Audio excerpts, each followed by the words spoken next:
تو یہ چیز کا طریقہ ہے کہ آپ ایک چیز کے طرف توجہ کرتے ہیں جی اور نیت کرتے ہیں تو پھر آپ سمجھ جاتے ہیں. آپ نے نماز میں نیت کی نا تو آپ نے کنٹرول کیا اپنے پر، حرکت میں، دیکھنے میں، ادھر ادھر، یہ ظاہری اور اندری کنٹرول نماز میں.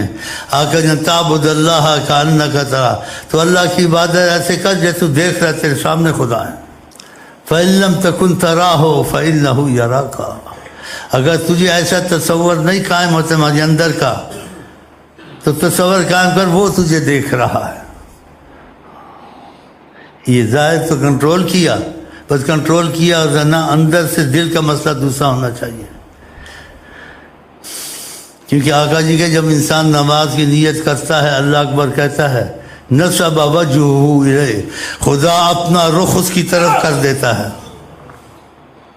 جب خدا رخ کر دیتا ہے تو پھر یہ تصور کرے گا اپنی نماز میں ایک لذت، سکون، چین پائے گا، سوز و گداز پائے گا. اس کا نماز سے نکلنے کو دل نہیں کرے گا سلام جلدی پھیروں. تو یہ چیز جب حاصل ہوگی تو ظاہر بھی کنٹرول کرنا پڑے گا، اندر سے بھی دل کا معاملہ خدا کی طرف کرنا پڑے گا، سوچ سمجھ سے کہ خدا دیکھ رہا ہے، خدا نے تو رخ کیا ہوا ہے. یا آقا جی نے کہا تو ان باتوں پر یقین ایمان ہونا چاہیے. تو پھر اس کو نماز کھڑا تھا، ڈھانچہ کھڑا تھا، اس کے اندر فیض آنا شروع ہو جائے گا. اس کا نماز سے دل نکلنے کو نہیں کرے گا، اور اس کو نبی کریم کی وہ بات کا پتہ چلے گا کہ نبی کریم نے کیوں کہا جعلت قرۃ عینی فی الصلاۃ، میری آنکھ کی ٹھنڈک نماز میں ہے.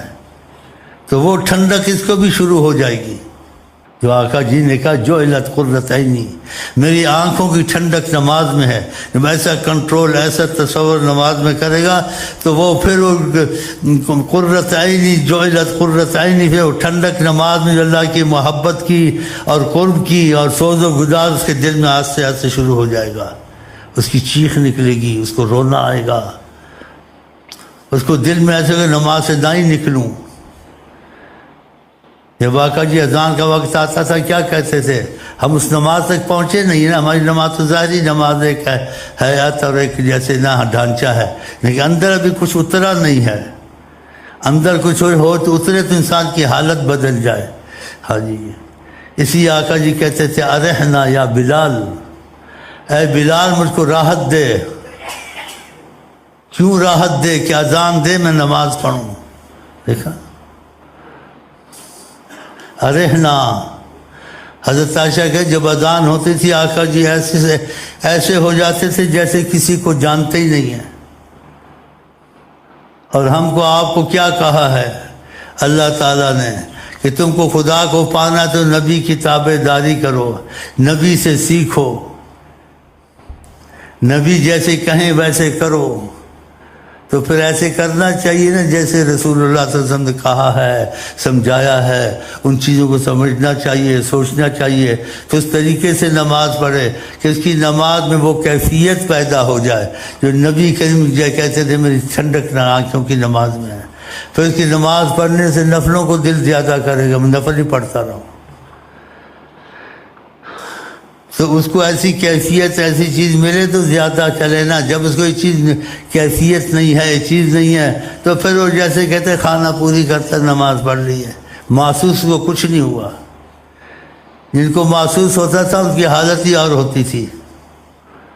حضرت علی کو تیر لگا نکلتا نہیں تھا، اتنا مضبوط جسم تھا، مضبوط فولاد. اللہ کی جہاد میں اتنا مضبوط جسم تھا، تیر لگا وہ نکالتے تھے، نکلتا نہیں تھا. کہا جب نماز پڑھوں گا نکال لینا.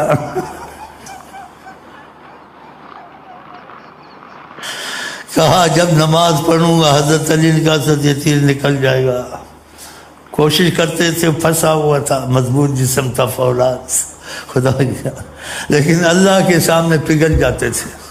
وہ کیفیت، وہ رحمت نازل ہوتی تھی. ہاں جی، جیسے آدمی پانی ختم ہو جاتا ہے. پھر آپ نے نماز شروع کی، تیر نکالا، آرام سے نکل گیا. ہم لوگ ایسے ہیں، صورت تو نماز کی قائم ہے، سب ہے، اندر سے ہم لوگ ویسے ہی بھوکھلے ہیں.